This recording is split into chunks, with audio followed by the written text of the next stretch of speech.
আসসালামু আলাইকুম। জীবনের প্রথমবারের মতো ভোট দিতে যাচ্ছি। নারী পুরুষ সবার মাঝে ভোট দেওয়ার যে আনন্দ সেটা দেখা যাচ্ছে।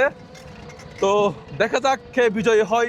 এখনো পর্যন্ত সেনাবাহিনী নিরপেক্ষ আছে, কারো পক্ষ নেয় নাই। কোনো ভোট কেন্দ্র দখলের ওইরকম কোনো সুনির্দিষ্ট অভিযোগ এখনো পর্যন্ত পাওয়া যায় নাই। সো ইনশাল্লাহ দেখা যাক কি হয়, ফলাফল যেটাই হয়। নির্বাচন এখনো পর্যন্ত সুষ্ঠু হচ্ছে। আমাদের ঘরের কিছু মানুষজন অলরেডি ভোট দিয়ে বাসায় চলে আসছে, 2 জন, আমরা 4 জন আরও যাচ্ছি।